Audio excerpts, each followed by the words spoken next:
الحمد للہ وکفى والصلاة والسلام علی عباده الذین اصطفى خصوصا علی افضلهم وخاتم النبیین محمد الامین وعلی آلہ وصحبہ اجمعین اما بعد فقد قال اللہ تبارک وتعالی کما ورد فی سورة الزخرف اعوذ باللہ من الشیطان الرجیم بسم اللہ الرحمن الرحیم حامیم والکتاب المبین انا جعلناہ قرآنا عربیا لعلکم تعقلون وَإِنَّهُ فِي أُمِّ الْكِتَابِ لَدَيْنَا لَعَلِيٌّ حَكِيمٌ وقال تبارک وتعالی كما ورد في سورة الواقعة فلا اقسم بمواقع النجوم وإنه لقسم لو تعلمون عظيم إنه لقرآن كريم في كتاب مكنون لا يمسه إلا المطهرون تنزيل من رب العالمين وقال عز وجل كما ورد في آخر سورة الفجر بل هو قرآن مجيد في لوح محفوظ صدق الله العظيم رب اشرح لي صدري ويسر لي امري واحلل عقدة من لساني يفقهوا قولي اللهم ربنا الهمنا رشدنا واعذنا من شرور انفسنا اللهم ارنا الحق حقا وارزقنا اتباعه وارنا الباطل باطلا وارزقنا اجتنابه اللهم ارحمنا بالقرآن العظيم واجعله لنا اماما ونورا وهدى ورحمة اللهم ذكرنا منه ما نسينا وعلمنا منه ما جهلنا وارزقنا تلاوته آناء الليل وآناء النهار واجعله لنا حجة يا رب العالمين آمین۔ آج شعبان معظم کی 28ویں شب ہے اور ہم ماہ رمضان مبارک کے دوران نماز تراویح کے ساتھ دورہ ترجمہ قرآن کی تمہید کے طور پر آج اور کل تعارف قرآن کے ضمن میں بعض چیزوں پر غور کریں گے تاکہ اثناء دورہ ترجمہ قرآن یہ چیزیں آپ کے ذہن میں ایک پس منظر کے طور پر موجود رہیں۔ رمضان مبارک میں نماز تراویح کے ساتھ دورہ ترجمہ قرآن کا جو سلسلہ ہم نے شروع کیا اب اسے 15 برس سے زائد ہو چکے ہیں۔ الحمدللہ کہ اس کا چرچا اب وسیع و عریض پیمانے پر ہو چکا ہے، نہ صرف اندرون ملک بیرون ملک بھی۔ اس دوران میں خود میں نے جہاں تک مجھے یاد پڑتا ہے کم سے کم 6 مرتبہ دورہ ترجمہ قرآن کی تکمیل کی سعادت حاصل کی ہے۔ 2 مرتبہ اس سے قبل کراچی میں، 3 مرتبہ لاہور میں، 1 مرتبہ ملتان میں، 1 مرتبہ ابوظہبی میں۔ اور اس سال جو میں اپنی اب ضعیفی اور اپنے علالت کے باوجود یہ ہمت کر رہا ہوں اس کا ایک خاص سبب ہے، اور وہ یہ کہ اللہ کے فضل و کرم سے بعض صورتیں ایسی پیدا ہوئیں کہ کیبل ٹی وی پر میرے ان دروس قرآن یا دورہ ترجمہ قرآن کے کیسٹ دکھائے گئے بھارت میں، اور وہیں سے یہ درخواست بھی موصول ہوئی کہ ہم چاہتے ہیں کہ اسے سیٹلائٹ پر ٹیلی کاسٹ کرائیں، لیکن اس کے لیے اس کی جو ریکارڈنگ ہے اس کا معیار بہتر ہونا چاہیے۔ تو اس ضرورت کو پورا کرنے کے لیے میں یہ ہمت کر رہا ہوں، اگرچہ اب جو بھی عمر کی سطح ہے وَمَن نُعَمِّرْهُ نُنَكِّسُ فِي الْخَلْقِ، میری یادداشت بھی اتنی شارپ نہیں رہی ہے جتنے پہلی تھی، استحضار جو کراس ریفرنسز کا ہے وہ بھی اب اتنا نہیں ہے جتنا کہ پہلے تھا، اور کبھی کبھی میری زبان لڑکھڑاتی بھی ہے۔ ان تمام معذوریوں کے باوجود اس ایک اہم ضرورت کے تحت میں نے یہ ارادہ کیا۔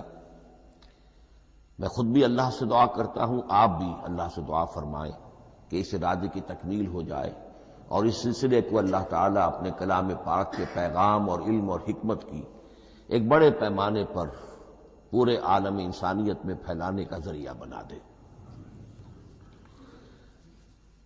تعارف قرآن کے ضمن میں سب سے پہلی بات جو سمجھنے کی ہے وہ یہ کہ قرآن مجید کے بارے میں ہمارا اجمالی عقیدہ کیا ہے۔ یہ 3 جملوں پر مشتمل ہو سکتا ہے۔ ہمارے نزدیک قرآن اللہ کا کلام ہے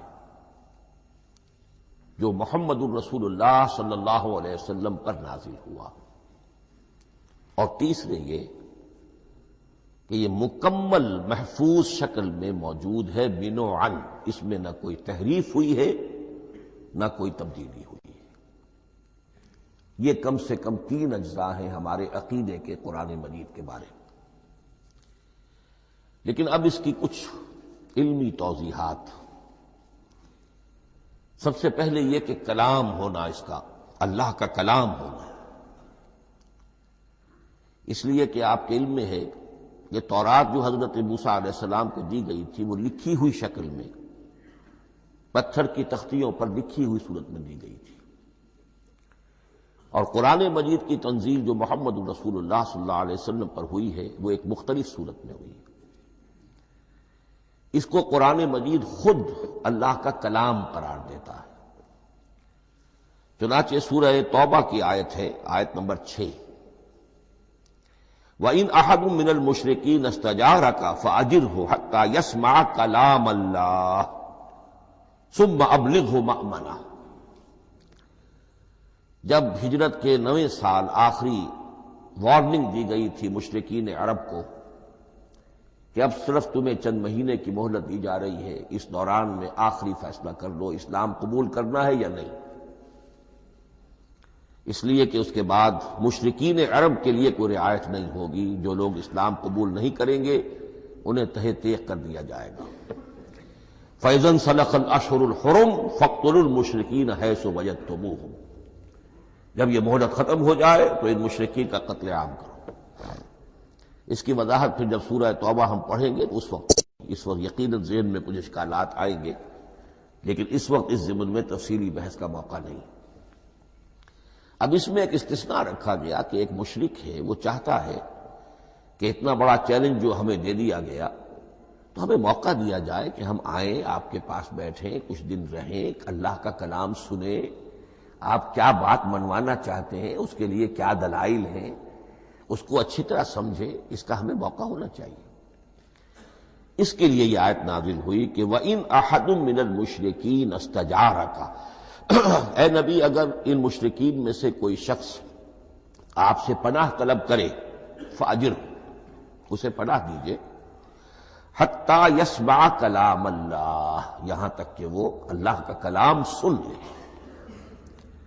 ثُمَّ أَبْلِغْهُ مَأْمَنًا، پھر یہ بھی نہیں کہ اسی وقت اسے کہا جائے کہ تم مانتے ہو یا نہیں مانتے، نہیں، پھر اسے اس کے امن کے مقام پر پہنچا دو۔ یہ جو آیت ہے اس میں لفظ کلیئر آ گیا کہ قرآن مجید اللہ کا کلام ہے۔ لیکن اب اسی تل کے اوٹ میں پہاڑ والا مسئلہ ہے، ٹپ آف آئس برگ، اس کے نیچے وہ کتنا بڑا تودہ ہوتا ہے۔ کلام جو ہے اللہ تعالیٰ کی صفت ہے، اور یہ بڑا مسئلہ گہرا ہے، اور علم کلام کا ایک بڑا پیچیدہ مسئلہ ہے کہ ذات باری تعالیٰ اور اس کی صفات کے مابین کیا ربط و تعلق ہے۔ آیا صفات ذات کا جز ہیں، جزو لا ینفک ہیں، حصہ ہے، یا کچھ زائد بر ذات، جس کو علامہ اقبال نے ایک جگہ کہا ہے صفات ذات حق، حق سے جدا یا عین ذات۔ یہ ہمارے علم کلام کا ایک بڑا پیچیدہ مسئلہ ہے، لیکن یہ کہ اس میں متکلمین کا جو تقریباً اجماعی فیصلہ ہے وہ دو لفظوں میں آتا لا عین ولا غیر. اللہ کی صفات نہ تو اس کی ذات کا عین ہے نہ اس کی ذات سے غیر ہے. بہت پیچیدہ شکل ہے، اور یہ بھی اس وقت کا میرا موضوع نہیں ہے، میں صرف کسی اور موضوع کے لیے صرف حوالے دے رہا ہوں. بہرحال قرآن مجید کا جو تعلق ہے ذات باری تعالیٰ کے ساتھ، وہ اس مسئلے سے بخوبی واضح ہو جاتا ہے کہ چونکہ یہ اللہ تعالیٰ کی صفت ہے، اور صفت کو ہم یہ نہیں کہہ سکتے کہ وہ ذات باری تعالیٰ سے جدا ہے، یہ بھی نہیں کہہ سکتے کہ اس کی ذات کا جزو لا ینفک ہے. کچھ اسی طرح کا تعلق ہے قرآن مجید کا ذات باری تعالیٰ کے ساتھ. لیکن یہ مسئلہ قرآن مجید میں خود بیان ہوا، اور سورہ حشر کی آیت میں تو یہ فرمایا گیا، اللہ تعالیٰ نے اپنے اس کلام کی عظمت کو یوں بیان کیا، وہ عظمت کما ہیا، جیسے کہ وہ فی الواقع ہے، اور جس کا کہ گویا کہ پورا ادراک ہمارے لیے اپنی بہت سی محدودیتوں کی وجہ سے ممکن نہیں ہے. لیکن ایک تمثیل کے پیرائے میں سمجھایا، لو انزلنا ھذا القرآن علی جبل لرأیتہ خاشعا متصدعا من خشیۃ اللہ وتلک الامثال نضربها للناس لعلهم یتفکرون. اگر ہم نے اس قرآن کو کسی پہاڑ پر اتار دیا ہوتا تو تم دیکھتے کہ وہ دب جاتا اور پھٹ جاتا اللہ کے خوف سے. اور یہ مثالیں ہیں جو ہم لوگوں کے لیے بیان کرتے ہیں تاکہ وہ غور کریں، تدبر کریں، سمجھیں. ما لا یدرک کلہ لا یترک کلہ، اگرچہ بتمام و کمال عظمت قرآن کا فہم ان کے لیے ممکن نہیں ہے، لیکن کسی درجے میں تو کچھ انعکاس اس کا ہو جائے، کچھ اندازہ ہو جائے، انسان اپنی ذہنی سطح کے اعتبار سے اس کی مناسبت سے کسی درجے میں عظمت قرآن کا اندازہ کر لے تو اللہ تعالیٰ کے ان الفاظ کو سامنے رکھے کہ لو انزلنا ھذا القرآن علی جبل لرأیتہ خاشعا متصدعا من خشیۃ اللہ. اب اس آیت کو سمجھنے کے لیے سورہ اعراف کی آیت نمبر 143 کو سمجھنا ہوگا، اسی اصول کے تحت کہ القرآن یفسر بعضہ بعضا، قرآن کا ایک حصہ دوسرے حصے کی تشریح کرتا ہے. وہاں یہ واقعہ بیان ہوا ہے کہ حضرت موسیٰ علیہ السلام کو جب اللہ تعالیٰ نے کوہ طور پر طلب فرمایا 30 راتوں کے لیے، جس میں بعد میں 10 کا اضافہ کر کے وہ ایک 40 رات کا ایک کورس بنا، دن رات. اس موقع پر جو مخاطبہ الہی، مکالمہ الہی سے مشرف ہوئے حضرت موسیٰ علیہ السلام، تو ان کی آتش شوق بھڑکی اور انہوں نے بڑی جرأت کر کے یہ درخواست کر دی، رب ارنی انظر الیک، پروردگار مجھے اپنا دیدار بھی عطا فرما، مجھے موقع عنایت فرما، میں تجھے دیکھ سکوں. یہ ان کی وہ آتش شوق کا مسئلہ ہے. لیکن جواب کیا ملا؟ لن ترانی، تو مجھے ہرگز نہیں دیکھ سکتے. ولکن انظر الی الجبل فإن استقر مکانہ فسوف ترانی. لیکن ظاہر بات ہے کہ حضرت موسیٰ علیہ السلام کو بات سمجھانے کے لیے کچھ مشاہدہ بھی کرانا تھا. فرمایا تم مجھے نہیں دیکھ سکتے، البتہ اس سامنے کے پہاڑ پر نگاہ جماؤ، ہم اس پر اپنی ایک تجلی ڈالیں گے. یہ اگلی الفاظ کے اندر وضاحت ہے، میں یہاں پہلے سے بیان کر رہا ہوں سمجھانے کے لیے. اگر وہ پہاڑ ہماری اس تجلی کو، تجلی کسے کہتے ہیں؟ جلا، روشنی. تو اللہ تعالیٰ کی طرف سے کوئی خاص اس کے نور کا جب پرتو ہوتا ہے کسی شے پر تو وہ اس کی تجلی ہے. ہم اپنی ایک تجلی اس پہاڑ پر ڈالیں گے، اگر وہ اس کو جھیل جائے، اپنی جگہ کھڑا رہ جائے، تو تم سمجھنا کہ شاید تم بھی ہمیں دیکھ سکو. فلما تجلی ربہ للجبل، اب یہاں وہ لفظ آ گیا، جب اللہ نے تجلی اپنی پہاڑ پر ڈالی، جعلہ دکا وخر موسیٰ صعقا، وہ پہاڑ ریزہ ریزہ ہو گیا اور حضرت موسیٰ بے ہوش ہو کر گر گئے. اب یہ بے ہوش ہو کر گر جانا، جبکہ وہ تجلی براہ راست بھی نہیں ہے، بالواسطہ ہے. مشاہدہ جو کر رہے حضرت موسیٰ وہ بالواسطہ ہے، تجلی پہاڑ پر ہے. لیکن یہ کہ اس کا بھی بالواسطہ اس کا جو ہوا ہے، اس کی جو تاثیر ہوئی حضرت موسیٰ علیہ السلام پر کہ وہ اس کی تاب نہ لا سکے اور بے ہوش ہو کر گر گئے۔ یہاں سے یہ بات سمجھ میں آتی ہے کہ یہ تجلی ذات باری تعالیٰ تھی جس نے کوہ طور کو جلا کر بھسم کر دیا یا ٹکڑے ٹکڑے کر دیا، ریزہ ریزہ کر دیا۔ اب ذات الہی کے ساتھ جو تعلق ہے کلام الہی کا، اور یہ صفت جو لا عین ولا غیر کے درجے میں ہے ذات کے ساتھ، تو وہی تاثیر اس کلام الہی کی بھی ہے۔ لو انزلنا هذا القرآن على جبل لرأيته خاشعا متصدعا من خشية الله وتلك الامثال نضربها للناس لعلهم يتفكرون۔ اس حقیقت کو اس دور میں میں اپنے مطالعے کی محدودیت کا اعتراف کرتے ہوئے عرض کر رہا ہوں کہ میرے نزدیک جس قدر پرشکوہ انداز میں علامہ اقبال نے بیان کیا ہے، اسی کیفیت کو وہ شاید اس کی کوئی مثال نہ مل سکے۔ فاش گویم آنچ در دل مزمرست، یہ کتابیں نیست چیزیں دیگر است۔ میں صاف ہی کہہ دیتا ہوں جو میرے دل میں چھپی ہوئی بات ہے۔ فاش گویم آنچ در دل مزمرست، یہ کتابیں نیست، اس قرآن کو کتاب نہ سمجھنا، یہ کچھ اور شے ہے، چیزیں دیگر است۔ اب وہ چیزیں دیگر کیا ہے؟ وہی جو میں نے عرض کیا، ذات باری تعالی اور کلام کا صفت باری تعالی ہونا، اس کے بنا پر جو مناسبت ہے، جو قرب ہے، جو مشابہت ہے۔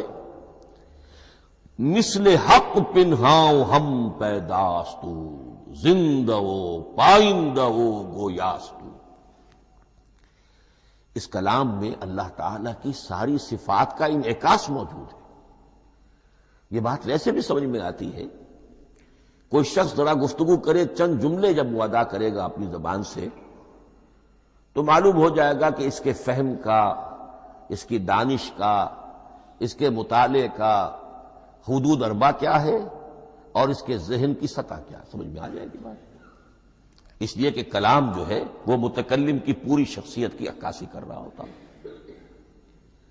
تانت بازی راگ پایا، چند جملے کسی نے کہا، پتہ چل گیا کہ یہ کس سطح کے آدمی ہے، علمی اعتبار سے، معلوماتی اعتبار سے، تہذیبی اعتبار سے، کلچرڈ ہیں یا نہیں ہیں، یہ ساری باتیں چند جملوں میں واضح ہو جائیں گی۔ تو اللہ تعالیٰ کی بھی جملہ صفات کا عکس اس قرآن میں موجود ہے۔ ان میں سے جن چند چیزوں کا ذکر علامہ نے شعر میں کیا، وہ جو سورہ حدید کی آیت ہے، هو الاول والآخر والظاہر والباطن، اللہ الظاہر بھی ہے، الباطن بھی ہے۔ اتنا ظاہر کہ اس سے زیادہ ظاہر کوئی شے نہیں، اور اتنا باطن کہ اس سے زیادہ چھپی ہوئی کوئی شے نہیں۔ اسی لیے حضور سے جو منقول ہیں الفاظ کہ پروردگار انت الظاہر فلیس فوقک شیء وانت الباطن فلیس دونک شیء، یہی کیفیت قرآن کی ہے۔ مثل حق پنہاں ہم پیداستو، پنہاں بھی ہے ظاہر بھی ہے، جیسے ذات باری تعالی، اور جیسے اللہ تعالی کی شان ہے جو آیت الکرسی کے شروع میں آئی، الحی القیوم۔ مثل حق پنہاؤ ہم پیداستو، زندہ ہو پائندہ ہو گویاستو۔ یہ قرآن جو ہے اللہ تعالی کی صفات کا ایک عکس اپنے اندر رکھتا ہے۔ اس سے ذرا آگے چلیے، کلام کے بارے میں۔ اب کلام الہی ظاہر بات ہے کہ صفت ہے، اور صفت قدیم ہے۔ اللہ کی صفات حادث نہیں ہے، اللہ کی ذات بھی قدیم ہمیشہ سے ہے، اور اس کی صفات بھی قدیم ہمیشہ سے۔ اور یہ جو کلام الہی ہے، ظاہر بات ہے کہ یہ جو ہماری زبان کے حروف و اصوات ہیں، کلام الہی تو ان سے منزہ ہے، مبرہ ہے، ماورا ہے، اعلیٰ ہے، عرفہ ہے۔ ہماری زبانوں کے حروف و اصوات، الفابیٹس جگہ جگہ تبدیل ہو جائیں گے، انگریزی کے کچھ اور ہیں، اردو کے کچھ اور ہیں، عربی کے کچھ اور ہیں۔ کلام الہی ان تمام سے آگاہ، عرفہ، منزہ اور مبرہ ہے۔ یہ کلام الہی جب بھی نازل ہوا ہے، ظاہر بات ہے حضرت موسیٰ پر اگر کتاب اتاری گئی وہ بھی علم الہی سے آئی، لیکن وہ عبرانی زبان میں آئی۔ حضرت عیسیٰ علیہ السلام پر انجیل اتاری گئی، ہم یقین سے نہیں کہہ سکتے، دو میں سے کسی ایک زبان میں اتاری گئی ہوگی، یا عبرانی ہوگی، اس لیے کہ شام کے جس علاقے میں، فلسطین کے جس علاقے میں ان کی پیدائش ہوئی اور جہاں وہ دعوت و تبلیغ کے لیے گھومتے رہے، اس کے عوام کی زبان تھی آرامی اور خواص کی زبان تھی عبرانی، ہیبریو۔ تو یا تو وہ بھی تورات کی طرح عبرانی ہی میں نازل ہوئی تھی یا آرامی میں ہوگی، لیکن اب کوئی نسخہ نہ ہیبریو کا، کوئی قدیم نسخہ دنیا میں موجود ہے، نہ آرامی کا۔ جو سب سے پرانا نسخہ ملتا ہے انجیل کا وہ اس کا ترجمہ ہے، لیٹن زبان کا ترجمہ ہے یا گریک ترجمہ ہے، اصل کوئی نہیں۔ بہرحال جب وہ کلام الہی محمد الرسول اللہ پر نازل ہوا، اب اس نے حروف و اصوات کا وہ جامہ پہنا کہ جو عربی زبان کے ہیں۔ یہی وجہ دیکھیے، میں نے جو آیت سورہ حامیم، یہ جو سلسلہ سور ہے اس میں سے سورہ زخرف کی آیت جو میں نے آپ کو سنائی، حامیم والکتاب المبین انا جعلناہ قرآنا عربیا لعلکم تعقلون، ہم نے بنا دیا ہے اپنے اس کلام کو قرآن عربی، اس کو عربی حروف و اصوات کا جامہ ہم نے پہنا دیا ہے، انا جعلناہ قرآنا عربیا لعلکم تعقلون، کہ چونکہ مخاطب اول جو قوم تھی امیین، ان کی زبان عربی تھی، لعلکم تعقلون، تاکہ تم اس کو سمجھ سکو۔ اب اس سے آگے چلیے، اصل قرآن مجید کے 3 مقامات سے معلوم ہوتا ہے، اصل قرآن اللہ کے پاس ہے۔ یہ قرآن جو ہمارے پاس ہے، مصحف عثمان رضی اللہ تعالی عنہ، یہ اس قرآن کی مصدقہ نقل ہے۔ اصل قرآن کہاں ہے؟ ایک جگہ فرمایا بل ہوا قرآن مجید فی لوح محفوظ، لوح محفوظ میں ہے، اصل قرآن وہاں ہے۔ اسی طریقے سے اسی سورہ زخرف کی اگلی آیت کیا ہے؟ ہم نے اسے عربی قرآن بنا کر اتارا، لیکن اصل قرآن کیا ہے؟ وَإِنَّهُ فِي أُمِّ الْكِتَابِ لَدَيْنَا لَعَلِيٌّ حَكِيمٌ، حقیقت میں تو یہ ام الکتاب میں ہے جو ہمارے پاس ہے، اور علی ہے، بہت بلند، حکیم، بڑی حکمت والا، یا محکم مضبوط۔ حکیم کے دونوں معنی ہیں۔ استحکام بھی اسی ہے کاف اور میم کے مادے سے بنا ہے، کسی شے کا پختہ ہو جانا، مضبوط ہو جانا، اور عقل کی پختگی وہ حکمت ہے، وہ دانائی ہے۔ اس اعتبار سے نوٹ کیجئے، اصل قرآن کہاں ہے؟ لوح محفوظ میں۔ اصل قرآن کہاں ہے؟ ام الکتاب میں۔ اسی کو کہا گیا ہے ایک اور مقام پر، فی صحف مکرمۃ مرفوعۃ مطہرۃ بأیدی سفرۃ کرام بررہ۔ یہ قرآن، اصل قرآن تو بڑے صحیفوں میں، ان صحیفوں میں ہے، ان صفحات میں ہے، ان اوراق میں ہے، جس کی شان کیا ہے؟ مکرمۃ، ان کی انتہائی تعظیم کی جاتی ہے، مطہرۃ، نہایت پاک صحیفے، فی صحف مکرمۃ، مرفوعۃ، بلند و بالا، مطہرۃ، بِأَيْدِي سَفَرَةٍ کِرَامٍ بَرَرَةٍ، ان فرشتوں کے ہاتھ میں جو بہت باعزت، بہت اونچے درجے کے، ان کے ہاتھوں میں ہے۔ وہ لوگ ہیں کہ جن کی تحویل میں ہے یہ کلام پاک، فی صحف مکرمۃ مرفوعۃ مطہرۃ بِأَيْدِي سَفَرَةٍ کِرَامٍ بَرَرَةٍ۔ اب اسی کو بیان کیا ہے سورہ واقعہ میں، فلا اقسم بمواقع النجوم، تو نہیں، میں قسم کھاتا ہوں ستاروں کے ڈوبنے کی جگہ کی۔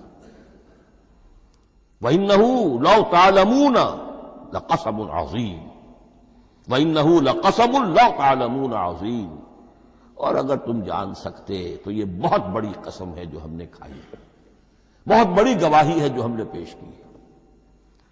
اب تدریجاً اس کا انکشاف ہو رہا ہے۔ یہ آج جو تصور ہے بلیک ہولز کا، اس سے کچھ اندازہ ہوتا ہے یہ ستارے کہاں ڈوب جاتے ہیں، بڑے بڑے ستارے نسیم منسیہ ہو جاتے ہیں، ستارے نہیں پوری گیلیکسیز اس میں گم ہو جاتے ہیں، وہ مقبرے ہیں بڑی بڑی گیلیکسیز کے۔ فلا اقسم بمواقع النجوم وانه لقسم لو تعلمون عظیم انه لقرآن کریم، یہ قرآن ہے بہت باعزت، فی کتاب مکنون، اور یہ اس کتاب میں جو چھپی ہوئی ہے۔ یہ لؤلؤ مکنون کا لفظ آتا ہے قرآن مجید میں، جیسے موتی ہوتے ہیں انہیں چھپا کر رکھا جاتا ہے ڈبیوں میں، مخملی ڈبیوں کے اندر موتیوں کو، اسی طریقے سے فی کتاب مکنون لا یمسہ الا المطہرون، وہ صحیفے بھی بہت مطہرہ تھے اور ان کو چھو نہیں سکتے مگر وہی جو انتہائی پاک ہیں، ملائکہ مقربین، جن کے قریب سے بھی ہو کر معصیت یا گناہ کا کوئی تصور تک نہیں گزر سکتا، وہ ہیں جو اس کو چھوتے ہیں، ان کے ہاتھوں میں ہے، ان کی تحویل میں ہے۔ یہ ہے وہ چیزیں کہ جس سے اندازہ ہوا کہ اصل قرآن کہاں ہے۔ یہ جو ہمارے پاس ہے در حقیقت یہ نقل مطابق اصل ہے، مصدقہ نقل ہے۔ اب اس میں آپ سے عرض کر دوں کہ ایک بہت خوبصورت بات ہمیں جو ملتی ہے، تورات میں جو استثناء، جو صفر استثناء ہے ڈیوٹرانومی، اس کے 18ویں باب میں 18ویں اور 19ویں آیات جو ہیں اس میں ذکر موجود ہے، میں ان کے لیے انہی کے بھائیوں میں سے تیری مانند ایک نبی برپا کروں گا۔ اللہ تعالیٰ کلام فرما رہے ہیں یہاں حضرت موسیٰ علیہ السلام سے، آج بھی موجود ہے اولڈ ٹیسٹمنٹ ڈیوٹرانومی یا کتاب استثناء، صفر استثناء، اس کا 18واں باب، اس کی 18ویں اور 19ویں آیات، جب چاہیں جا کر دیکھیں۔ میں ان کے لیے ان کے بھائیوں ہی میں سے تیری مانند ایک رسول اٹھاؤں گا، میں ان کے لیے انہی کے بھائیوں میں سے تیری مانند ایک نبی برپا کروں گا اور اپنا کلام اس کے منہ میں ڈالوں گا، اور جو کچھ میں اس سے کہوں گا وہی وہ ان سے کہے گا۔ یہ ہے جو پیشین گوئی ہے محمد الرسول اللہ صلی اللہ علیہ وسلم کی۔ اور یہاں وہ فرق واضح کر دیا گیا، اے موسیٰ تم سے تو یا تو ہم نے کلام کیا ہے یا تمہیں جو کتاب دی ہے وہ لکھی ہوئی دی ہے، لیکن جو نبی تیری ہی مانند میں برپا کروں گا۔ اب اس میں بھی نوٹ کرنے کی بات ہے کہ حضرت موسیٰ کے مشابہ نبی اکرم صلی اللہ علیہ وسلم کے سوا کوئی نبی نہیں۔ صاحب کتاب وہ بھی تھے، صاحب کتاب محمد بھی ہے، صاحب امت وہ بھی تھے، اور صاحب امت محمد رسول اللہ تیری مانند۔ صاحب شریعت، حضرت عیسیٰ صاحب شریعت نہیں تھے، شریعت موسوی ہی کو نافذ کرنے کے لیے آئے تھے، ان کی حیثیت دین موسوی کے مجدد کی تھی۔ ویسے نبی تھے، اللہ کے فضل و کرم سے نبی تھے، اس میں کوئی شک نہیں، رسول تھے، لیکن یہ کہ ان کے کام کی نوعیت کیا تھی، اس لیے کہ کوئی نئی شریعت لے کر نہیں آئے۔ اب بھی انجیل میں الفاظ موجود ہیں، don't think I have come to destroy law, the mosaic law جسے یہ کہتے ہیں، شریعت موسوی، وہ تم پر نافذ رہے گی، تم اس کی پابندی کرو گے، چونکہ صاحب شریعت رسول یا موسیٰ یا محمد صلی اللہ علیہ وسلم علیہ الصلوۃ والسلام۔ تو میں ان کے بھائیوں میں سے، اب بھائی کون ہوں گے؟ ظاہر بات ہے بنی اسرائیل، ان کے کزنز کون ہیں؟ بنی اسماعیل۔ بنی اسرائیلی تو جو بھی نبی ہے وہ انہی میں سے ہے، ان کے بھائیوں میں سے، تو بھائی تو ہوگا، ان کا کزن ہوگا، اب وہ کون ہے؟ بنی اسماعیل۔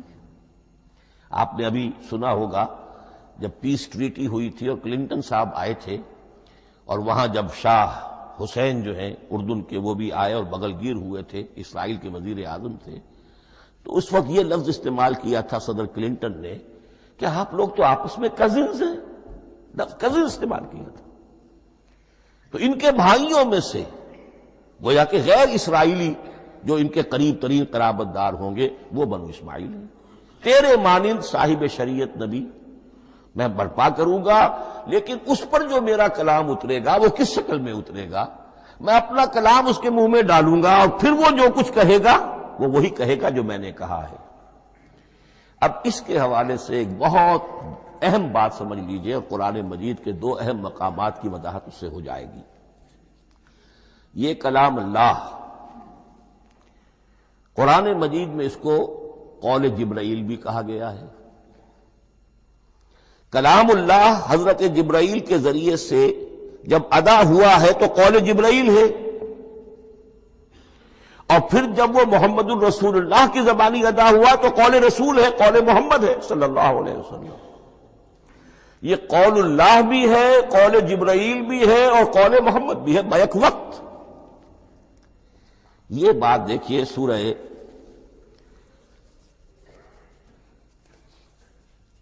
اذا السماء انفجرت، اس میں یہ سورت جو الفاظ آئے ہیں انہ لقول رسول کریم، سورۃ تکویر اذا الشمس کورت، انہ لقول رسول کریم ذی قوت عند ذی العرش مکین مطاع ثم امین وما صاحبکم بمجنون. یہ یہاں پر حضرت جبرائیل کا ذکر ہو رہا ہے. وما ہوا بقول شیطان الرجیم، محمد تک اس قرآن کو لانے والا تو وہ بلند پائے کا فرشتہ ہے، یہ کوئی شیطان رجیم نہیں ہے. اس لیے کہ مکے والوں نے کہہ دیا تھا ہو سکتا ہے کوئی بدروح آئی ہو محمد پر، اور اس بدروح نے کوئی الٹی سیدھی بات سکھا دی ہو. نہیں، انہ لقول رسول کریم، یہاں رسول کریم کون ہے؟ حضرت جبرائیل. انہ لقول رسول کریم ذی قوت عند ذی العرش مکین، بڑی قوت والا اور جس کا بڑا اونچا مقام اور مرتبہ ہے عرش والے کے قریب. ذی قوت عند ذی العرش مکین مطاع ثم امین، وہ فرشتوں کے مطاع ہیں، فرشتے ان کی اطاعت کرتے ہیں، فرشتوں کے سردار ہیں، اور پھر ساتھ ہی پورے امین ہیں. جبرائیل امین یہ ہم لفظ استعمال کرتے ہیں. اور اس کے بعد آگے جا کے فرمایا وما ہوا بقول شیطان الرجیم، یہ کسی شیطان ایک رجیم کا قول نہیں ہے. اب یہاں اس سورہ تکویر میں قرآن کو قول جبرائیل قرار دیا گیا. لیکن سورۃ الحاقہ میں چلیے،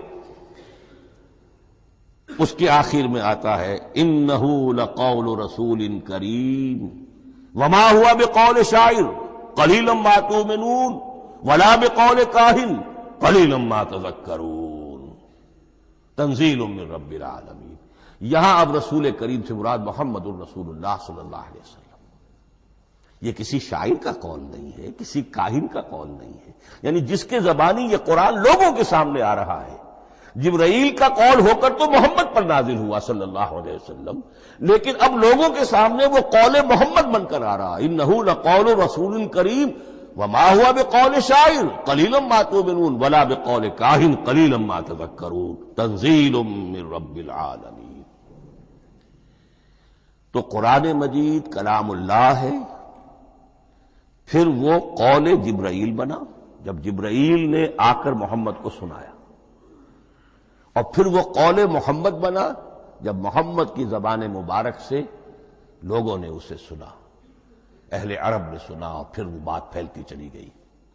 اب آخری بحث اس موضوع پر جو ہے وہ یہ ہے، کلام الہی کی 3 صورتیں ہیں جو قرآن مجید میں سورہ شورى کی آیت نمبر 51 میں بیان ہوئی ہے.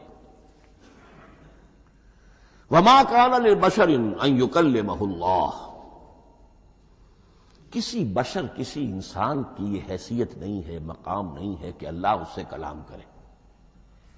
یہ نہیں کہا کہ اللہ کے لیے ممکن نہیں ہے، نہیں، اللہ کے لیے تو ہر شے ممکن ہے، لیکن کسی بشر کا یہ مقام نہیں ہے کہ اللہ اس سے کلام کرے. مخلوق ہے، بشر ہے.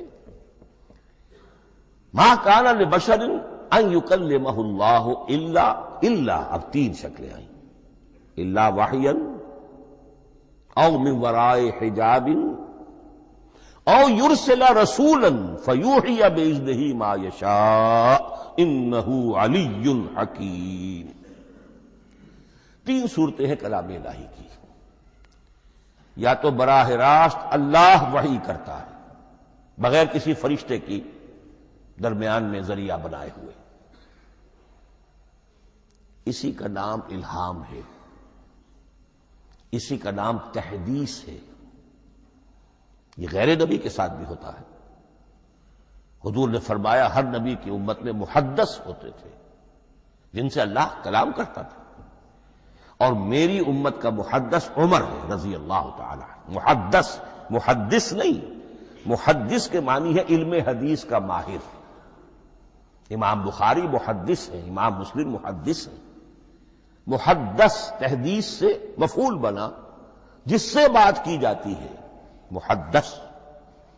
اللہ بات کرتا ہے، اللہ دل میں ڈال دیتا ہے، القاء ہو جاتا ہے، الہام ہو جاتا ہے، کوئی فرشتہ درمیان میں نہیں، براہ راست۔ دوسری شکل کلام کی کیا ہے؟ او من ورائے حجاب، یہ ہمارے علم کی حد تک صرف حضرت موسیٰ علیہ السلام کی شان ہے، استثنائی شان ہے۔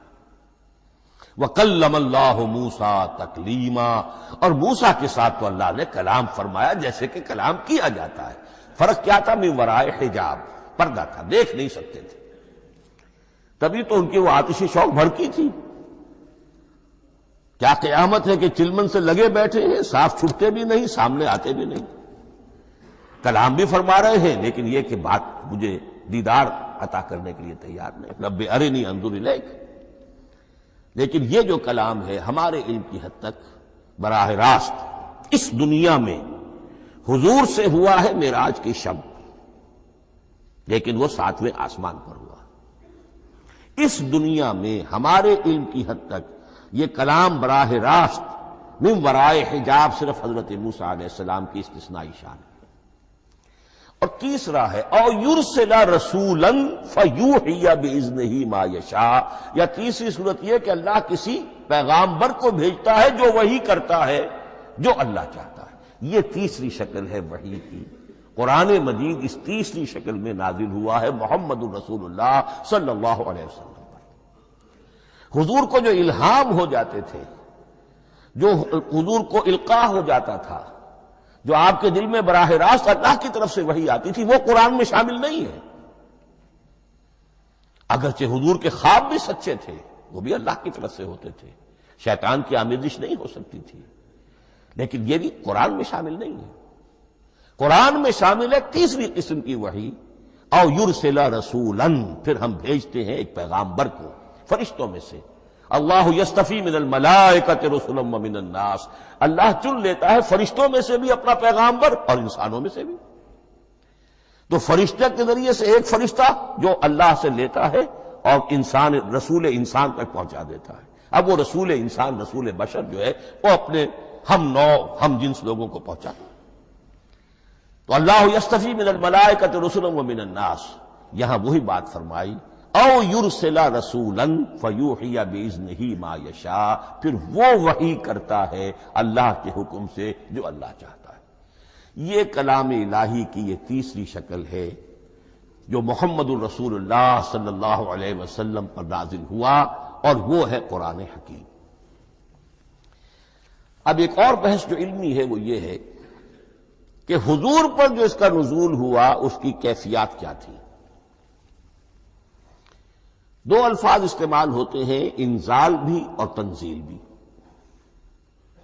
ان دونوں میں فرق کیا ہے اس کو نوٹ کر لینا چاہیے۔ لغوی اعتبار سے جان لینا چاہیے، نزل ینزل کسی کا خود اترنا، نازل ہونا، اترنا۔ انزل ینزل دفعتن اتار دینا، کسی اور نے کسی شے کو دفعتن نیچے اتار دیا۔ یہی مفہوم نزلہ کے ساتھ بے لگ جائے تو آ جاتا ہے، با کے ساتھ نزلہ بہی، یہ اتارنے کے مفہوم میں آئے گا۔ لفظی ترجمہ یہ بھی کر سکتے وہ اترا اس شے کے ساتھ، نزلہ بہ الروح الامین، اس کو لے کر نازل ہوا خود روح الامین فرشتہ علی قلب کا، اے محمد صلی اللہ علیہ وسلم آپ کے قلب مبارک پر۔ تو نزلہ بے اور انزال اس کے معنی ایک ہی ہے۔ لیکن اگلا لفظ ہے تنزیل، نزل ینزل تنزیلا، اس کے معنی ہے رفتہ رفتہ، تدریجن، نجمن نجمن، تھوڑا تھوڑا کر کے، وقفے وقفے سے اتارنا۔ جیسے عربی میں اعلام کہیں گے کسی کو کچھ بتا دینا، باخبر کر دینا، مطلع کر دینا، بھائی مطلع کر دیا میں نے، اب تم جانو تمہارا کام، یہ اعلام کہلائے گا۔ تعلیم کسے کہتے ہیں؟ سکھانا، درجہ بدرجہ، دیکھنا اس کی استعداد کیا ہے، آج یہ کیا بات سمجھ سکتا ہے، میں اتنے ہی درجے تک سمجھاؤں، اب کل میں اسے مزید سمجھاؤں گا، پرسوں مزید سمجھاؤں گا، یہ درجہ بدرجہ کسی شے کو سمجھانا، یہ تعلیم ہے۔ تو انزل ینزل انزالا، یہ ہے اتار دینا دفعتاً، اور نزل ینزل تنزیلا، یہ ہے تدریجاً اتارنا۔ اب قرآن مجید کے لیے یہ دونوں الفاظ مستعمل ہیں، لیلۃ القدر اور لیلۃ المبارکہ۔ اب یہ دو بھی نوٹ کر لیجئے، قرآن مجید میں چونکہ اہم مضامین کم سے کم دو جگہ پر ضرور آتے ہیں۔ انا انزلناہ فی لیلۃ القدر، یہاں انزلنا ہے، نزلنا نہیں ہے، انزلنا ہے، ہم نے اتارا اس کو لیلۃ القدر میں۔ اور باقی صورت تو آپ کو یاد ہوگی، وما ادراک ما لیلۃ القدر، لیلۃ القدر خیر من الف شہر، تنزل الملائکۃ والروح فیہا باذن ربہم من کل امر، سلام ہی حتی مطلع الفجر۔ لیکن یہ اہم مضمون قرآن مجید میں دوسری جگہ بھی ہے، سورہ دخان کے شروع میں فرمایا حامیم والکتاب المبین انا انزلناہ فی لیلۃ مبارکۃ انا کنا منذرین فیہا یفرق کل امر حکیم امرا من عندنا انا کنا مرسلین رحمتا من ربک انہ هو السمیع العلیم۔ یہ لیلۃ المبارکہ ہے، ایک ہی ہے، لیلۃ القدر اور لیلۃ المبارکہ، ان دونوں کے لیے وہی انزلنا کا لفظ آیا۔ لیکن یہ کہ سابقہ کتابوں کے اعتبار سے قرآن مجید کا فرق واضح کیا گیا ہے، مثلا سورہ نساء کی آیت نمبر 136 بہت نمایاں ہے، بہت نمایاں۔ وہاں فرمایا گیا یا ایھا الذین آمنوا آمنوا باللہ ورسولہ والکتاب الذی نزل علی رسولہ والکتاب الذی انزل من قبل۔ اے ایمان کے دعوے دارو، حقیقتاً ایمان لاؤ، ایسے ایمان لاؤ جیسے ایمان لانے کا حق ہے، اللہ پر بھی اور اس کے رسول پر بھی، اور اس کتاب پر بھی جو اللہ نے اپنے رسول پر نازل فرمائی، اور اس کتاب پر بھی جو اللہ نے پہلے نازل فرمائی۔ لیکن نازل کے لیے یہاں آیا حضور کے لیے والکتاب الذی نزل علی رسول، تنزیل کی شکل میں، اور تورات کے لیے والکتاب الذی انزل من قبل، وہ تو دفعۃ واحدا لکھی ہوئی تختیوں کی شکل میں حضرت موسیٰ علیہ السلام کو دے دی گئی تھی۔ تو یا ایھا الذین آمنوا آمنوا باللہ ورسولہ والکتاب الذی نزل علی رسولہ والکتاب الذی انزل من قبل۔ یہ جو تنزیل ہوئی ہے حضور پر، یعنی لیلۃ القدر میں جو رمضان مبارک میں ہے، پورا قرآن لوح محفوظ سے، کتاب مکنون سے، ام الکتاب سے نقل کر کے اتار دیا گیا سمائے دنیا تک۔ پہلا آسمان جسے ہم کہتے ہیں سمائے دنیا، وہ آسمان جو قریب ترین ہے دنیا کے، وہاں سے اب یہ درجہ بدرجہ، تھوڑا تھوڑا، چند آیتیں، چند سورتیں، پھر آیتیں، پھر سورتیں، یہ نازل ہوا محمد الرسول اللہ صلی اللہ علیہ وسلم پر۔ گویا کہ پہلا مرحلہ انزال کا ہے، پورا قرآن لوح محفوظ یا کتاب مکنون یا ام الکتاب سے نقل کر کے اتار دیا گیا سمائے دنیا تک۔ یہ ہے انزل ینزل انزالا، انا انزلناہ فی لیلۃ القدر انا انزلناہ فی لیلۃ مبارکہ۔ لیکن محمد الرسول اللہ پر یہ نازل ہوا اب تھوڑا تھوڑا، نجمن نجمن، درجہ بدرجہ، تدریجن، یہ ہے تنزیل۔ اس تنزیل کی حکمت قرآن مجید میں بیان ہوئی ہے، اور اس اعتبار سے کہ اہل عرب نے، اہل مکہ نے اعتراض کیا تھا کہ یہ پورا قرآن کیوں نہیں محمد ایک ہی مرتبہ پیش کر دیتے صلی اللہ علیہ وسلم۔ اس میں جو چیز مضمر تھی وہ یہ تھی کہ چونکہ یہ حقیقت میں اللہ کا کلام نہیں ہے، یہ محمد کا اپنا کلام ہے، تو کوئی شاعر دنیا میں ایسا نہیں ہے جو ایک دم اپنا پورا دیوان دے دے، وہ تو ساری عمر میں تھوڑا تھوڑا، آج غزل کہی، کل قصیدہ کہا، پرسوں کچھ اور کہا، پھر وہ جمع ہوتا ہے تو وہ دیوان بنتا ہے۔ اسی طریقے سے تو یہ کر رہے ہیں۔ اگر یہ اللہ کا کلام ہوتا تو بیک وقت آ جاتا۔ یہ تو ذرا محنت کرتے ہیں، کچھ اس کے اندر اس کو اپنی محنت سے کوشش کر کے کچھ موضوع کرتے ہیں، کلمات، الفاظ، اور اس طریقے سے رفتہ رفتہ لے کر آ رہے ہیں۔ اس لیے ان کا اعتراض نقل ہوا ہے یہ وقال الذین کفروا لولا نزل علیہ القرآن جملۃ واحدۃ، انہوں نے کیوں نہیں اترا یہ قرآن پورا کا پورا ایک ہی بار؟ یہ اعتراض تھا۔ اس اعتراض کے جو جوابات دیے گئے ہیں وہ نوٹ کیجئے کہ لوگوں کے حق میں یہ مفید ہے، یہ پورے قرآن کا تحمل ایک وقت میں کر نہیں سکتے۔ یہ پورا قرآن تو ایک ہی مرتبہ اگر پہاڑ پر بھی اتار دیا جاتا تو وہ پھٹ جاتا، دب جاتا۔ وَقُرْآنًا فَرَقْنَاهُ لِتَقْرَأَهُ عَلَى النَّاسِ عَلَى مُكْثٍ وَنَزَّلْنَاهُ تَنزِيلًا، سورہ بنی اسرائیل آیت 106۔ یہ وہ قرآن ہے جس نے ہم نے جس کو ٹکڑے ٹکڑے کر کے، فرق نہ ہو، فرق توڑ دینا، تھوڑا تھوڑا کر کے ہم نے کر دیا، لِتَقْرَأَهُ عَلَى النَّاسِ عَلَى مُكْثٍ، تاکہ آپ اسے پڑھ کر سنائے لوگوں کو وقفے وقفے سے، تاکہ وہ سہار سکیں، سنبھال سکیں، برداشت کر سکیں۔ وَنَزَّلْنَاهُ تَنزِيلًا، اسی وجہ سے ہم نے اسے نازل کیا ہے بطرز تنزیل، بطرز انزال نہیں، بطرز تنزیل۔ وَقُرْآنًا فَرَقْنَاهُ لِتَقْرَأَهُ عَلَى النَّاسِ عَلَى مُكْثٍ وَنَزَّلْنَاهُ تَنزِيلًا۔ ایک حکمت تو ہو گئی عوام کے لیے، ایک حکمت خود رسول کے لیے صلی اللہ علیہ وسلم۔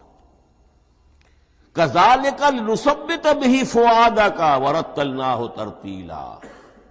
اب ذرا نوٹ کیجئے، قلب محمدی کے لیے بھی اس پورے کلام کا ایک دم سہار آسان کام نہیں تھا۔ یہ اس لیے، یہ اسی سورہ الفرقان کی جو آیت کا میں نے ایک حصہ آپ کو سنا دیا تھا، اسی کے اندر اس کا جواب آیا ہے، اسی آیت میں، آیت نمبر 32 ہے یہ سورہ فرقان کی۔ وقال الذین کفروا لولا نزل علیہ القرآن جملۃ واحدۃ، یہ اعتراض ہے۔ جواب کیا ہے؟ کذالک لنثبت بہ فؤادک، ہم نے یہ اس لیے کیا ہے نبی کہ اس کے ذریعے سے آپ کے دل کو ٹھہراؤ اور جماؤ عطا کرے، یہ ایک دم اس کا اتر جانا۔ انا سنلقی علیک قولا ثقیلا، بڑا بھاری بوجھ ہے، ناقابل برداشت ہے، تاکہ رفتہ رفتہ آپ کا دل، اس کے اندر تقویت بڑھتی چلی جائے، اس کے اندر اور اس کا تحمل جو ہے اس کی صلاحیت بڑھتی چلی جائے۔ کذالک لنثبت بہ فؤادک ورتلناہ ترتیلا، اسی لیے ہم نے تھوڑا تھوڑا کر کے نازل کیا ہے۔ ولا یاتونک بمثل الا جئناک بالحق واحسن تفسیرا، ساتھ ہی فرمایا کہ یہ لوگ جو بھی اعتراض کریں گے ہم اس کا جواب بھی اور بہترین تعویل بھی آپ کو دے دیں گے۔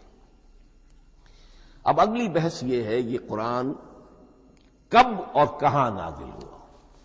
یہ عام معلوماتی شے ہے، اس میں کوئی پیچیدگی نہیں ہے، لیکن اس کی اہمیت ہے، بہت ضروری ہے۔ وہ میں انشاءاللہ اگلی بحث میں جبکہ قرآن کے سمجھنے کے جو اصول ہیں ان کو بیان کروں گا تو وضاحت سے بات آئے گی۔ یہ کہ یہ عام معلوماتی ایک ہمارے ذہن میں خاکہ رہنا چاہیے، زمان و مکان کا کیا رشتہ ہے قرآن کے ساتھ۔ قرآن نازل کب ہوا؟ ہمارا چونکہ عام طور پر جو معمول ہے، ہم تو جو کرسچن ایرا ہے اس کے حوالے سے ہمارے ذہن کے اندر سارا حساب کتاب ہے، تو سن 610 عیسوی سے لے کر 632 عیسوی تک شمسی حساب سے 22 سالوں میں قرآن نازل ہوا ہے۔ 571 حضور کی ولادت کا سال ہے، 571 عیسوی۔ 610 میں آپ 39 سال کے ہوئے، لیکن قمری حساب سے 40 کے ہو چکے۔ 610 میں قرآن کی تنزیل شروع ہوئی اور 632 میں آپ کا انتقال ہوا۔ 22 برس زمانی اعتبار سے نقشہ ذہن میں رکھیے، اور اسے ہم اگر دوسرے حساب سے کہیں گے تو عام الفیل، وہ جو ابرہہ آیا تھا بیت اللہ کو ڈھانے کے لیے، وہ سال عربوں میں بہت مشہور ہو گیا تھا، اور وہی سال حضور کی ولادت کا ہے، تو عام الفیل ہی میں حضور کی ولادت ہوئی، لہذا 40 عام الفیل میں قرآن مجید کا نزول شروع ہوا، اور 11 ہجری تک یہ 23 برس بنتے ہیں قمری حساب سے۔ ایک رائے یہ بھی ہے کہ قرآن کا نزول 20 برس میں ہوا ہے، اور اس میں وضاحت یہ ہے کہ پہلے 3 سال اللہ تعالی نے ایک فرشتے کو، حضرت اسرافیل علیہ السلام کو مامور کیا تھا حضور کی تعلیم پر۔ دنیاوی اعتبار سے حضور نے کوئی تعلیم حاصل نہیں کی، آپ امی تھے، آپ نے دنیاوی اعتبار سے کسی کے سامنے زانو تلمس طے نہیں کیا، کہیں کوئی تعلیم حاصل نہیں کی، کہیں کوئی تحصیل علم نہیں کیا، لیکن اللہ تعالیٰ نے علمہ شدید القوا، اللہ تعالیٰ نے جو کچھ انہیں سکھایا ہے، جو علم انہیں عطا کیا ہے، تو ایک روایت یہ ہے کہ 3 برس تک، اور اس کے بعد پھر قرآن نازل ہونا شروع ہوا تو 20 برس تک قرآن نازل ہوا۔ لیکن وہ لوگ بھی مانتے ہیں کہ سورہ علق کی آیتیں نازل ہو چکی تھی، پھر 3 برس کا وقفہ ہے۔ سورہ علق کی آیتیں کیا ہے؟ جو پہلی وحی ہے، اقرا بسم ربک الذی خلق خلق الانسان من علق اقرا وربک الاکرم الذی علم بالقلم علم الانسان ما لم یعلم، گویا کہ بسم اللہ ہو رہی ہے محمد الرسول اللہ صلی اللہ علیہ وسلم کی تعلیم کی۔ اور جن گھرانوں میں یہ رواج ابھی تک چل رہا ہو، بسم اللہ بچوں کی کراتے ہیں، ایک تقریب کی شکل میں منعقد کرتے ہیں، ہمارے ہاں یہ رواج تھا، اب ہم چھوڑ چکے ہیں، کہ جو تقریب بھی حضور کی اور صحابہ کی زندگیوں سے ثابت نہ ہو، ہمیں کوشش کرنی چاہیے کہ ان تقریبات کا سلسلہ منقطع کریں۔ ما انا علیہ واصحابی، ہماری تقریبات جو ہیں وہ بس وہیں تک محدود رہنی چاہیے۔ بہرحال وہ جو ایک چلتی ہے روایت، 4 سال 4 مہینے 4 دن کا بچہ یا بچی ہو تو بسم اللہ یہی آیتیں پڑھی جاتی ہیں، پڑھ تو نہیں سکتا، انگلی رکھ کر پڑھانے والا کوئی عالم دین بیٹھ جاتا ہے سامنے، وہ نہا دھو کر بچہ یا بچی بیٹھی ہوئی ہے، اور اس کو اقرا بسم ربک الذی خلق خلق الانسان من علق اقرا وربک الاکرم الذی علم بالقلم علم الانسان ما لم یعلم۔ اب اس میں تو سارا پڑھنے پر زور ہے، حصول علم پر زور ہے، کسی تبلیغ کا حکم ہی نہیں، ابھی رسالت کا کوئی تذکرہ کچھ بھی نہیں، اس میں تو قیامت کا بھی کوئی ذکر نہیں۔ اب اس کے بعد روایت یہ ہے کہ 3 برس تک پھر حضرت اسرافیل دن رات حضور کے ساتھ رہے ہیں اور آپ کی تعلیم ہوئی ہے، اور پھر 3 برس کے بعد پھر وحی کا سلسلہ شروع ہوا ہے، واللہ عالم۔ لیکن یہ کہ جب سورہ اقرا نازل ہو چکی ہے، اس کی 5 آیتیں، تو وہ 3 برس بھی اس کا وقفہ شمار ہوں گے، زمانہ نزول پھر وہی 23 برس رہے گا۔ اسی کے ساتھ میں نے عرض کیا تھا کہ دوسری بات یہ کہاں نازل ہوا قرآن۔ ایک لفظ میں تو یہ سمجھ لیجئے یہ حجاز میں نازل ہوا۔ حجاز جزیرہ نماء عرب کا ایک خاص حصہ ہے، پہاڑی سلسلہ، یوں سمجھ لیجئے، اس کو ذہن میں رکھیے۔ جزیرہ نماء عرب جو ہے وہ شمال سے جنوب کی طرف چوڑا ہوتا جاتا ہے، شمال میں شام اور عراق کی طرف جاتا ہے تو وہ تنگ ہے، پھر نیچے چوڑا ہو رہا ہے۔ اس کا جو مغربی ساحل ہے، جس پر جدہ کی بندرگاہ بھی ہے، ینبو کی بھی ہے، اس کے کہیں وہ ایک میدان شروع ہوتا ہے ساحل سے، کہیں وہ بہت مختصر ہے، کہیں خاصا چوڑا ہے، اس کو کہتے ہیں تہامہ۔ پھر ایک پہاڑی سلسلہ ہے، اس کو کہتے ہیں حجاز۔ یہ پہاڑی سلسلہ جو ہے اس کے بعد جو ہے وہ نجد کہلاتا ہے، وہ سطح مرتفع ہے، پلیشو۔ تو یہ 3 حصے ہیں جزیرہ نماء عرب کے جغرافیائی اعتبار سے، اور حجاز کہتے بھی ہیں پردے کو، حاجزن، پردہ جو 2 چیزوں کے درمیان حائل ہو جائے۔ تو یوں سمجھیے کہ یہ فلیٹ ہے نجد کا، اور یہ فلیٹ ہے میدان، یہ ہے تہامہ کا، اور درمیان میں یہ پہاڑی سلسلہ کھڑا ہوا ہے، تو یہ گویا کہ ان دونوں کو جدا کر رہا، یہ حجاز ہے۔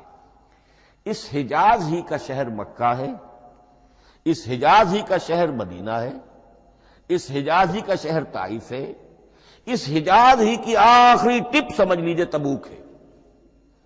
تو حضور صلی اللہ علیہ وسلم کی پوری زندگی آغاز وحی کے بعد سے لے کر وہ اسی علاقے کے اندر، پہلے آپ مکے میں تھے، قرآن مجید کی جو صورتیں اس دور میں نازل ہوئیں یا آیتیں نازل وہ مکیات کہلاتی ہیں۔ پھر آپ نے ہجرت کی، اور ہجرت کر کے جب آپ جا رہے تھے اس دوران میں بھی کچھ قرآن نازل ہوا اثناء ہجرت میں۔ پھر آپ مدینے تشریف فرما ہوئے، اب وہ ہم کہتے ہیں مدنی قرآن، لیکن مدنی قرآن سارا مدینے میں نازل نہیں ہوا۔ آپ کبھی جا رہے کسی مہم پر کسی جنگ کے لیے، غزوہ بدر کے لیے آ گئے ہیں، تو وہاں جو آیات نازل ہو رہی ہیں وہ مدینے میں تو نہیں ہو رہی.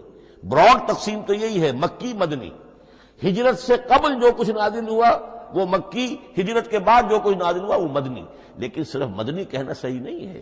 اثناء سفر تبوک، اتنا طویل سفر ہے آپ کا، اس کے دوران آتے جاتے قرآن نازل ہوتا رہا. لیکن یہ بات نوٹ کر لیجئے کہ پورا قرآن حجاز ہی میں نازل ہوا ہے. یہ تمام شہر، یہ تمام علاقہ حجاز کہلاتا ہے. ایک اور بحث جو ہم اسی اپنی پہلی نشست میں مکمل انشاءاللہ کر لیں گے، وہ ہے محفوظیت قرآن کی بحث. میں نے عرض کیا تھا کہ 3 چیزوں پر ہمارا عقیدہ مشتمل ہے. یہ اللہ کا کلام ہے، نمبر 1. نازل ہوا محمد الرسول اللہ پر صلی اللہ علیہ وسلم. اسی لیے ہم نے کلام سے متعلق کچھ مباحث علمی گہرائی میں اتر کر وہ سمجھے. حضور پر اس کے نزول، انزال اور تنزیل کے مختلف مراحل کو سمجھا. اب اس کی محفوظیت کے اعتبار سے واقعہ یہ ہے کہ واحد کتاب ہے پوری دنیا میں، واحد کتاب جس کے بارے میں دشمن بھی تسلیم کرتے ہیں، چاہے وہ اسے اللہ کا کلام نہ مانے، لیکن یہ مانتے ہیں کہ بعین ہی وہ شے جو محمد نے اپنی امت کو دی تھی آج بھی امت کے پاس صحیح موجود ہے. ظاہر بات ہے اگر تو اسے اللہ کا کلام مانے، وہی مانے، تب تو مسلمان ہی ہو گئے. وہ تو یہی کہتے ہیں کہ بہرحال محمد نے چاہے خود لکھا، تصنیف کیا، جو بھی کچھ کیا اس کو چھوڑ دیجئے، لیکن جو شے محمد نے اپنی امت کو دی تھی صلی اللہ علیہ وسلم بعین ہی وہ شے موجود ہے. تو یہ محفوظیت قرآن کی جو ہے، جبکہ کوئی اور دنیا کی کتاب اس کی مدعی ہی نہیں. تورات والوں کا سرے سے یہ دعویٰ ہی نہیں ہے. وہ تورات تو گم ہو گئی تھی نبوکدنضر کے حملے کے وقت، اس کے بعد سے دنیا میں تورات کا وجود نہیں ہے. اور پھر 100 برس کے بعد اپنی یادداشتوں سے مرتب کی ہے یہ تورات جو آج ہمارے سامنے ہے. انجیل کا جیسا کہ میں عرض کر چکا ہوں کوئی نسخہ جو ہے نہ عبرانی کا موجود ہے نہ آرامی زبان کا ہے. دنیا کی کوئی کتاب نہیں جو دعویٰ کر سکتی ہو. یہ قرآن جو شروع ہوتا ہے ذالک الکتاب لا ریب فیہ، یہ دعویٰ دنیا کی کسی اور کتاب نے خود کیا بھی نہیں. اس کی بھی جس قدر پرشکوہ الفاظ میں علامہ اقبال نے اس کی ترجمانی کی ہے انہی کا حصہ ہے. حرف اورا ریب نئے، تبدیل نئے، آیش شرمندہ تعویل نئے. اس قرآن کے کسی حرف میں کوئی تحریف ہو جانا نہیں، امکان ہی نہیں. قطعی طور پر کسی لفظ کا بدل دیا جانا نہیں. حرف اورا ریب نئے، تبدیل نئے، اس میں کسی کا شک پر مبنی ہونا نہیں. آیش شرمندہ تعبیر نئے، اس کی آیت کوئی بھی ایسی نہیں جسے تروڑا مروڑا جا سکے. یہ اپنی حفاظت خود کرتی ہے. لا یاتیہ الباطل من بین یدیہ ولا من خلفہ، حامیم سجدہ کی آیت نمبر 42. اس پر باطل حملہ آور ہو ہی نہیں سکتا. انا نحن نزلنا الذکر وانا لہ لحافظون، ہم ہی نے یہ الذکر نازل کیا ہے اور ہم ہی اس کی حفاظت کرنے والے ہیں. جہاں تک پہلے ٹکڑے کا تعلق ہے اس آیت مبارکہ کا، اس میں تو تورات بھی آئے گی. تورات کس نے نازل کی؟ اللہ نے نازل کی. انجیل کس نے نازل کی؟ اللہ نے نازل کی. انا انزلنا التوراۃ فیہا ھدی ونور، یہ سورہ مائدہ میں الفاظ ہیں. انجیل کے بارے میں بھی ہم نے انجیل عطا کی عیسیٰ کو، فیہ ھدی ونور. لیکن یہ کہ انا نحن نزلنا الذکر، اس کو اس قدر تاکید کے ساتھ کہہ کر وانا لہ لحافظون، اور ہم ہی اس کے محافظ ہیں. لیکن اس موضوع پر اہم ترین مقام جو ہے قرآن مجید کا وہ سورہ قیامہ کی یہ آیات ہے. لا تحرک بہ لسانک لتعجل بہ. جب قرآن نازل ہوتا تھا حضور جلدی جلدی زبان کو حرکت دیتے تھے، یاد کر لیں، مبادا کہیں بھول جاؤ، مبادا کوئی لفظ جو ہے تبدیل ہو جائے. یہ مشقت جو آپ جھیل رہے تھے اس سے اللہ نے روک دیا از راہ شفقت اور محبت.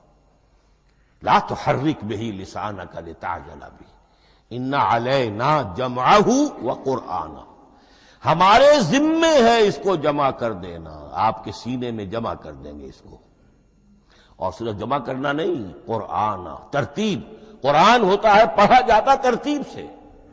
یعنی ترتیب نزولی، یہ بعد میں ہماری علیحدہ بحث بھی آئے گی کہ ترتیب نزولی اور ہے، ترتیب مصحف اور ہے، یہ ترتیب بھی ہم کروا دیں گے، یہ بھی ہمارے ذمہ ہے۔